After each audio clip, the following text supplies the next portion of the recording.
Yes, reka anongere mbasuze ke mbifurize kugira ibihe byiza mwese aho muherereye kazano kwibendera TV. Twinjiye makuru hagezweho aka kanya. Turi kuwa gatanu ni tariki 11 Nyakanga muri mwaka wa 2025. Twinjiye rero muri updates zigezweho, turaza kubabwira uko mu bice bitandukanye byo muri Burasirazuba bwa Repubulika Iharanira Demokarasi ya Kongo byiriwe, ariko tubabwire nuko biraye, tugenda tubabwira na ripoti zavuye mu mirwano yabaye mu bice bitandukanye uyu munsi. Mwese rero mbahaye ikaze muri aya makuru tugiye kwitsa no kwibanda muri iki gihugu kimaze igihe kirimo imirwano hagati y'abarwanyi b'intare za Sarambwe n'uruhande rwa leta ya Kongo. N'amakuru tugiye kwanzikira mujyi wa Uvira. Mujyi wa Uvira turababwira ko n'ubundi kompre zimeze nabi zirimo guterwa hafi y'ibice bikikije uyu mujyi wa Uvira, agace kitwa Tema, no mu bindi bice hamaze kugwa n'ubundi amakompre menshi. Nyuma yuko n'ubundi ahanga twabwiye ko ibice byegereye uyu mujyi wa Uvira n'ubundi barwanyi b'intare za Sarambwe bakomeje kugenda bahotsa igitutu. Ibi turaza kubyinjiramo ku buryo burambuye. Muri Kiriba na gace gaherereye neza aho twavuga ko ari mu mutemeri w'uyu mujyi wa Uvira. Aha muri Kiriba nasange rero abarwanyi b'intare za Sarambwe muri ambushi yahabereye, abakaba barasherande cruiser yuzuye abasirikare bo ku ruhande rwa leta ya Kongo. Makuru ya kare twabwiraga yuko abamaze kurasirwa muri ambushi ari abagera kuri 12. Ubu amakuru avuga yuko bamaze kumenyekana barasiwe muri ambushi ari abasirikare bagera kuri 17 bo ku ruhande rwa leta ya Kongo. Ibi nabyo turaza kubirambura, hanyuma turaza kwerekeza muri Fizi tubabwire ko naho harasiwe drone zigera kuri 2 zarwanye barwana ku ruhande rwa leta ya Kongo. Muri imirwano kandi yabereye muri Fizi hakomerekeye abarwanyi bagera kuri 11, bose nago turamenya ngo nabo ku ruhande rwa leta ya Kongo cyangwa nabo ku ruhande rw'intare za Sarambwe, ariko abagera kuri 11 bose ngo bamaze gukomerekera muri iyi mirwano yabereye muri Fizi. Turaza kandi kugaruka ku mirwano yabereye ahitwa Bwito ni muri Kivu y'Amajyaruguru muri Repubulika Iharanira Demokarasi ya Kongo. Turaza kandi no kugaruka ku myigaragambyo yabereye mu mujyi wa Uvira ni muri Kivu y'Amajyepfo muri Repubulika Iharanira Demokarasi ya Kongo. Turaza kugaruka ku mirwano yabereye Ikasheke na Abuzunga ni muri iki gihugu cya Repubulika Iharanira Demokarasi ya Kongo. Turaza kandi no kunyarukira muri Walikare turebe by'imirwano yahiriwe, dore ko abarwanyi ba Wazalendo barimo kwigamba ngo kuba abirukanye abarwanyi ib'intare za Sarambwe. Ngibyo ibyo tugiye gusangira muri aya makuru iyo muri aka kanya hano kwibendera TV. Mwese mbahaye ikaze, mwisange, mwinjire mukora like niba ari bwo bwa mbere ugeze hano, winjire ukora subscribe, nukora subscribe wibuke no gukora kuri ako kantu kameze nk'inzogera, hanyuma ubutaha makuru azajya akwizanira udatakaje umwanya wo kujya kuyashakisha.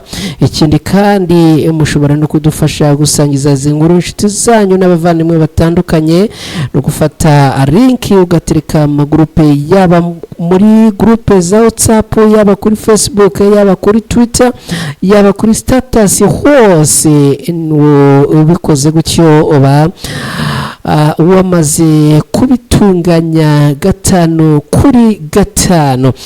Reka dutumikira abadutumye, hanyuma mu kanya ndaza kugaruka twinjira muri aya makuru ku buryo urambuye.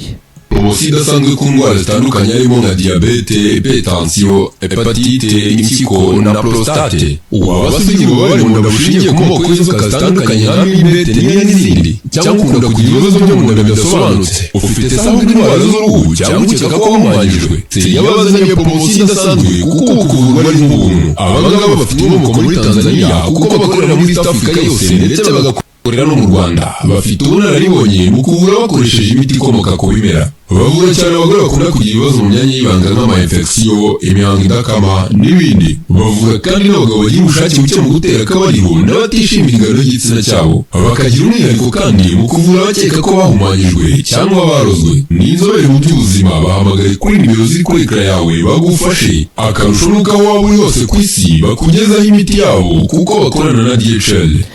Yes, abagabo rero bafite ibyo bibazo bimaze kuvugwa haruguru, mwese mubagane mukoresheje iyi nimero ya telefone. Niba kandi hari n'abagore bafite ikibazo cyo kuba barashakishije urubyaro bikagorana, namwe munyure kuri iyi nimero ubundi babafashe byihuta cyane. Akarusho bo mu mahanga, mwebwe mukora komande y'imiti yabageraho akaba ari bwo mwishyura amafaranga. Urumva rero ko hari ibintu byizewe kuko aba bakorera mu bihugu bya East Africa byose.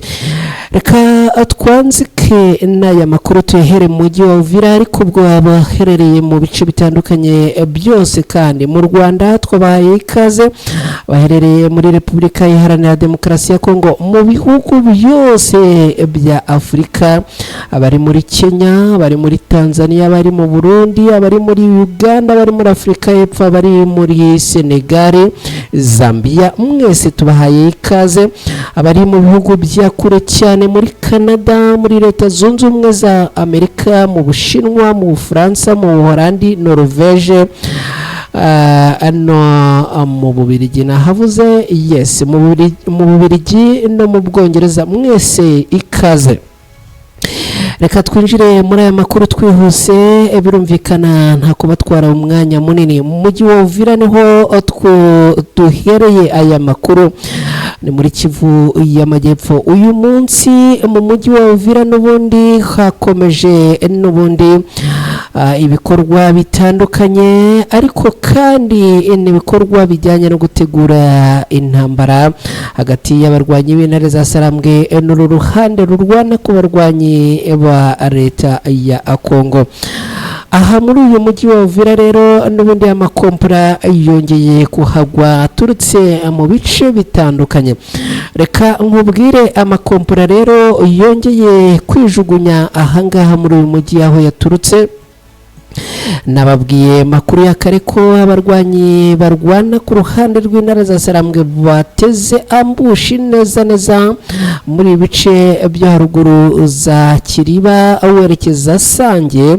Ubwo rero bategaga iyi ambushi, ni ambushi yaguyemo abasirikare batari bakiya bo ku ruhande rwa leta ya Kongo, abagera kuri 17 batakarije ubuzima muri iyi ambushi. Hanyuma ariko kandi aba basirikare nakubwiye bo ku ruhande rw'intare za Sarambwe baherereye muri ibice bya Kingwengwe na Tema bamaze gushyira ibirindiro byabo hano, mu gihe bari barimo bohererezanya amasasu kuri abarwanyi barwana ku ruhande rwa leta ya Kongo. Bari bagabye ibitero haruguru hazakiriba, n'ubundi byaje kurangira amakompora menshi cyane yijugunye neza ha muri ibice bya Kavivira mu mujyi wa Uvira.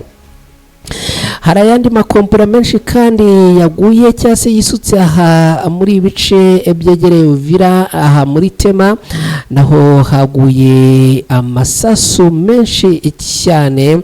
Aha muri Tema kandi twabwira yuko n'ubundi abarwanyi b'abacanshuro bamaze kugera aha muri uyu mujyi wa Uvira, ngo bahise bashyira ibirindiro byabo hafi y'aka gace. Ugushyira ibirindiro byabo hafi y'aha Tema rero nibyo byatumye, nabyo biri mu byatumye abarwanyi b'intare za Sarambwe nabo bamanura ibirindiro byabo babyegereza hafi ahangaha Kingwengwe, no kuvuga muri imisozi yitegeye Kingwengwe na Tema. Aha rero n'ubundi muri uyu mujyi wa Uvira magingo tuvugana ibintu bikaba bikomeje kumera nabi cyane muri uyu mujyi wa Uvira indane. amapatruyi menshi cyane yongerewe. Abarwanyi barwana ku ruhande rwa leta ya Kongo bamaze kwisuka ari benshi muri uyu mujyi wa Uvira.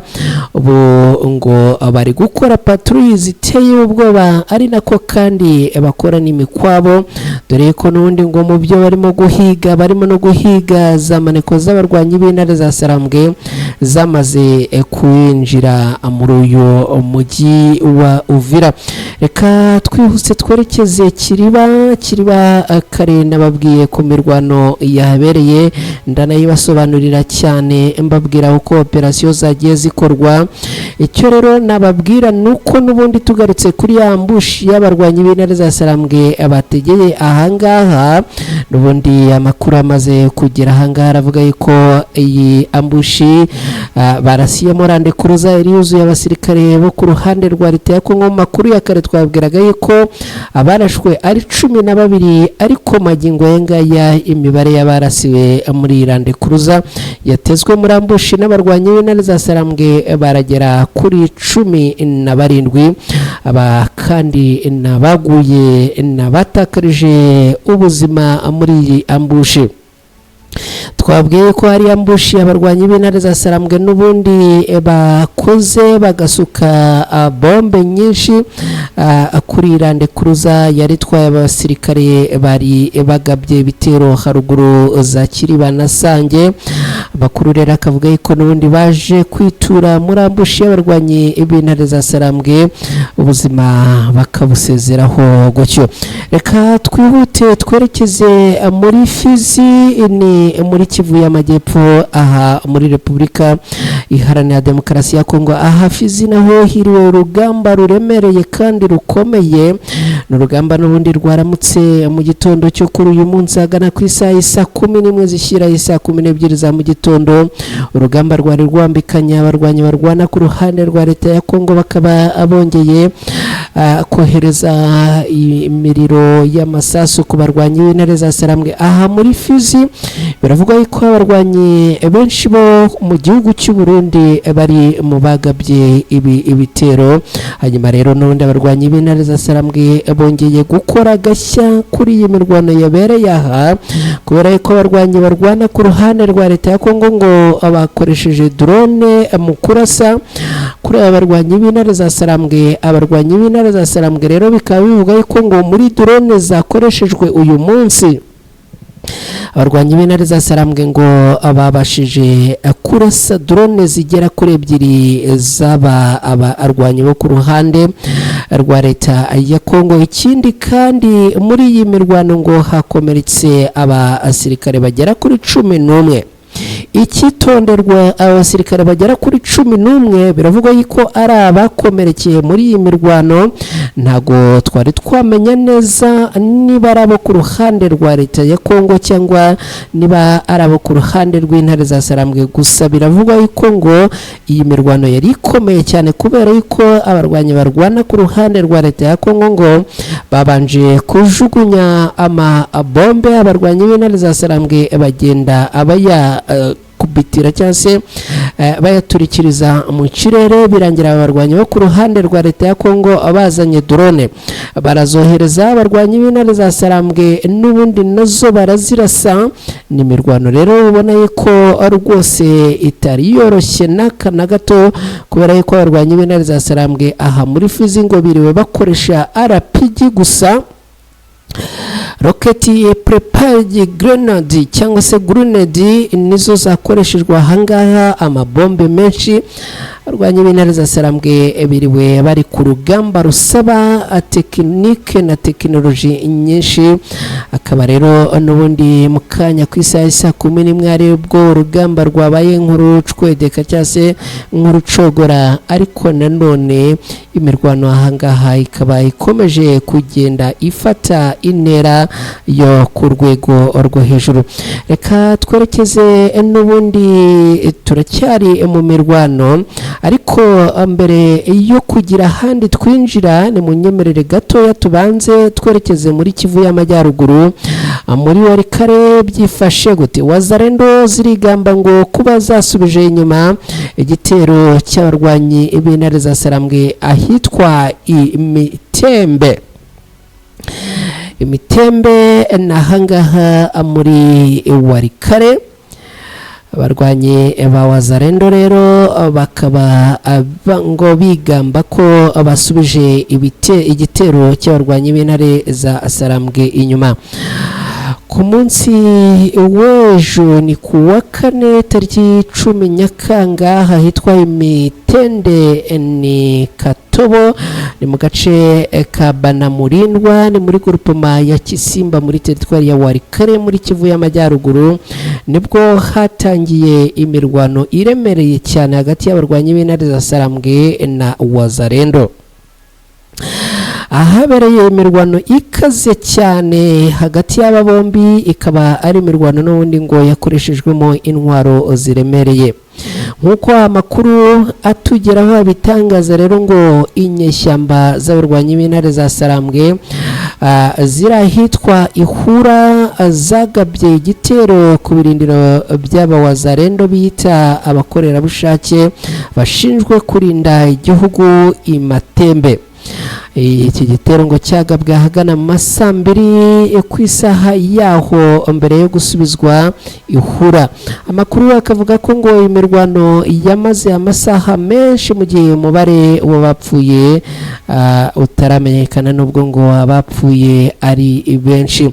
Mu gitondo cyo kuri wa gatanu muri ako gace hari hatuje, kandi ngo muri iki gihe hakaba hari kugenzurwa na Wazalendo, aho ngo ziri kwigaba ko zamaze kwirukana abarwanyi b'intare za Sarambwe. Icyakora amakuru akomeza avuga ko amakimbirane yakomeje kugaragara muri ako gace, kandi ibintu bishobora gufata intera iri ku rwego rwo hejuru igihe cyari cyo cyose, bitewe n'ibikorwa by'inyeshyamba ngo byamaze kwiyongera muri aka gace n'ubundi aha muri teritwari ya Walikale muri Kivu y'Amajyaruguru. Abaturage ba Mitembe bari baramaze guhungira muri Pinga, kuko aho ngo muri ako karere ariho n'ubundi hatangiriye amakimbirane, ni ukuvuga imirwano. Amagingo ya rero n'ubundi ibintu bikaba bikomeje kuba bibi cyane. Abarwanyi b'intare za Sarambwe nta kintu bari batangaza kuri ibi birimo kwigambwa n'Abawazalendo ko ngo basubije inyuma igitero cy'abarwanyi b'intare za Sarambwe. Ngibyo rero ubwo turaza gukomeza kugenda tubikurikirana. Reka atwerekeze noneho mu mirwano yabereye ahitwa Bwito, ni muri Kivu y'Amajyaruguru muri Repubulika Iharanira Demokarasi ya Kongo. Imirwano ikomeye imaze hafi ukwezi kose ihanganyishije abarwanyi b'intare za Sarambwe n'abarwanyi b'inyeshyamba zitwaje intwaro aha muri sheferi ya Bwito muri Rucuru mu ntara y'Kivu y'Amajyaruguru muri Repubulika Iharanira Demokarasi ya Kongo. Iyi mirwano rero ikaba yongeye gukaza mu imbaraga n'umurego kuri uyu munsi, dore ko n'ubundi ibihumbi by'abaturage bongeye kuva mu byabo kuri uyu munsi bahungira mu gace ka Bambo, aho n'ubundi bizeye umutekano kubera ko aha n'ubundi imirwano yongeye kubura hagati y'abarwanyi b'intare za Sarambwe ni inyeshyamba zitwaje intwaro muri ibi bice. Nk'uko umuryango mpuzamahanga w'abaganga batagira umupaka Médecins Sans Frontières ubivuga, ngo abaturage bahangayikishijwe n'ibura ry'amacumbi, amazi meza, ibiribwa n'imiti, ariko kandi ngo bahangayikishijwe n'iyi mirwano irimo kubera ahangaha, kubera yuko birimo gutuma abahunga ndetse kandi umutekano wabo ukaba muke. Aho rero aba baturage ngo bahungiye ni benshi cyane, bakaba ngo bari mu mashuri no mu nsengero, kandi ngo bwinshi bwabo burimo kugenda butuma n'ubundi ibibazo biba byinshi kubera ko ngo bahunze ntacyo bahunganye. ibijyanye rero ngo no kubakorera ibikorwa by'ubuvuzi nabyo ngo birimo gukomera kubera ubwinshi bwabo.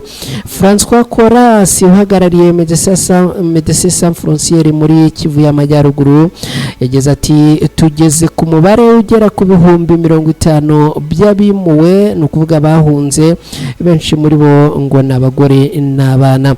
Uyu hakavuga yuko rero ngo ikipe yabo y'abarenga 3,700 aribo abarimo gukurikirana aba baturage kandi ngo bamaze kubasangamo indwara z'imirire mibi, malaria n'ibindi ibibazo bitandukanye. Imirwano rero ikomeje kubera ahangaha, ikomeje kuba ikibazo gikomeye cyane kubera yuko uyu mugabo akomeza avuga yuko ngo mu gihe haramuka hatagize igikorwa ngo ibi bintu bihinduke, haza no kugira umubare w'abapfa ari benshi. Imirwano irimo kubera ahangaha hagati y'abarwanyi b'intare za Sarambwe ni imirwano ikomeye, aho n'ubundi barimo guhangana n'imitwe yitwaje intwaro ya Wazalendo ikorera mu bice bitandukanye byo muri Kivu y'Amajyaruguru, cyane cyane ahitwa Tongo, Kihondo na Nyanzare. Iyo mirwano rero ikaba imaze gutuma abarenga 80,000 bose bahunga bakava mu byabo. Ni ibintu bikomeye cyane. Reka twerekeze mujyi wa Uvira habaye imyigaragambyo, n'imyigaragambyo yabereye ahitwa Kagando, akaba n'ubundi ari imyigaragambyo ikomeye cyane. Igikorwa cy'imyigaragambyo cyabereye Kagando gisaba umukuru w'umudugudu wa Rutemba gusubizwa ku mirimo ye, dore ko ngo yari yavanwe ku mirimo ye na Wazalendo. Ni igikorwa rero n'ubundi cyabereye ahangaha kuri uyu munsi, ni kuri uyu wa gatanu, aho n'ubundi iki gikorwa cy'imyigaragambyo cyabereye imbere y'ibiro by'umuyobozi wa kagari ka Kagando hafi y'umujyi wa Uvira, ni mu ntara Kivu y'Amajyepfo mu burasirazuba bwa Repubulika Iharanira Demokarasi ya Kongo. Societe civile y'ahangaha mu ishami rya Kagando isaba ko uyu muyobozi w'umudugudu wa Rutemba asubizwa ku mirimo ye nyuma yo guhagarikwa vuba nta mpamvu igaragazwa yatanzwe ku mugaragaro. Nk'uko abateguye iki gikorwa cy'imyigaragambyo babivuga ngo iyo ngo iki gikorwa bagifata nk'akarengane kandi ngo ntigikurikije amategeko, no kuvuga igikorwa cyo kuba uyu muyobozi w'umudugudu ngo yarahagaritswe ku mirimo ye. Bakavuga ko rero ngo byateje urujijo n'uburakari mu baturage bo muri ako gace, bagasaba ko habaho kugaragaza ukuri ku cyatumye uyu umuyobozi ahagarikwa ku mirimo ye. Rero Rumya uhagarariye Societe Civile ishami rya Kagando yagize ati Societe Civile y'Ikagando hano muri Uvira muri Repubulika Iharanira Demokarasi ya Kongo iramagana icyemezo cyo guhagarika bitunguranye kandi nta mpamvu cyakorewe umuyobozi w'umudugudu wa Rutemba. Akomeza agira ati tubona ko iki cyemezo ari akarengane kandi ntigikurikije amategeko. Kugeza ubu nta mpamvu yatanzwe ku mugaragaro, nta n'uburyo bwemewe bwakurikijwe ubwo uyu yahagarikwaga ku mirimo ye. Amakuru rero akavuga yuko ngo yahagaritswe ku mirimo ye bivuga yuko ngo akekwaho kuba yaba ari umwe mu byitso by'abarwanyi b'intare za Sarambwe, nubwo nta kigeze igitangazwa, ariko ibihwihwiswa bituruka muri abaturage batuye muri ibi bice kabavuga yuko ngo yaba yarahagaritswe bikekwa cyangwa se ashinjwa kuba ngo yaba ashyigikira cyangwa se agakangurira abaturage ibijyanye n'amahame y'abarwanyi b'intare za Sarambwe. abaturage baherereye aha muri ibice rero bakavuga ko ngo bakomeje kwamagana aka karengane kandi ngo bazakomeza kukamagana kugeza igihe n'ubundi uyu muyobozi w'umudugudu wabo azahabwa ubutabera. Reka kandi tukiri muri Kivu y'Amajyepfo tugaruke ku mirwano yabaye hagati ya Wazalendo n'abarwanyi b'intare za Sarambwe Ikasheke na Buzunga n'ubundi ni muri Kivu y'Amajyepfo muri Repubulika Iharanira Demokarasi ya Kongo. Guhera ku mugoroba wo ku munsi w'ejo ku wa 4 tariki 10 Nyakanga imirwano ikomeye yabaye hagati y'abarwanyi ba Wazalendo n'abarwanyi b'intare za Sarambwe mu midugudu ya Kasheke na Buzunga iherereye muri teritwari ya Karihe ni mu ntara ya Kivu y'Amajyepfo muri Repubulika Iharanira Demokarasi ya Kongo. Iyo mirwano yateye guhunga gukomeye kw'abaturage bo muri ibi bice nk'uko bitangazwa na aha atuye. Kubera ubukana bw'iyo mirwano rero ngo amagana y'imiryango yahungiye mu bice bifatwa nk'ibyizewemo umutekano. Umudugudu wa Kajucu uri muri teritwari yegeranye na Kabare niho bamwe muri aba bahungiye no kuvuga umudugudu witwa Ihirwa n'ubundi hafi y'ikiyaga cya Kivu. Mu gitondo cyo kuri uyu wa gatanu hongeye kandi kuboneka abaturage bahunga cyane cyane mu bice bya Nyamutwe, Shisheke, Buremera na Buhama aho n'ubundi imirwano yongeye kubura kuri uyu munsi. Abatangabuhamya bavuga ko hari akaduruvayo kenshi, ibikorwa by'ubujura byinshi, gusahura kwinshi, kurasa amazu kwinshi, mbese izi Wazalendo ngo zirimo gukora ibikorwa bibi cyane bimeze nkaho zirimo kwiyahura ku barwanyi b'intare za Sarambwe cyane cyane mu gace ka Buhama. Umwe mu baturage wagerageje kuvugana n'itangazamakuru yagize ati umudugudu wose nakavuyo, imirimo yahagaze, abaturage barashakisha aho bikinga no kuvuga aho bahungira. Bakaba rero ngo basaba inzego z'ubuyobozi kwihutira kurengera abaturage batuye muri ibi bice. Iyi mirwano irimo kubera muri ibi bice ikaba yakomeje kwiyongera cyane cyane hagana ku muhanda wa Kasheke Remera aho n'ubundi abarwanyi b'intare za Sarambwe bari kugerageza kongera gufata umuhanda munini wa route nationale nimero 2 ari wo uhuza imijyi ya Bukavu na Goma.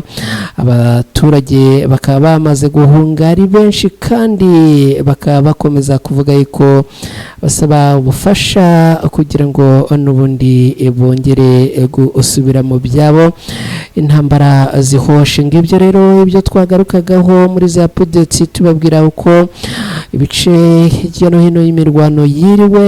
N'ubundi tubashimire cyane mwe mubana natwe muri aya makuru, twizere ko mukomeza kugubwa neza, mugire ijoro ryiza, Imana ibarinde.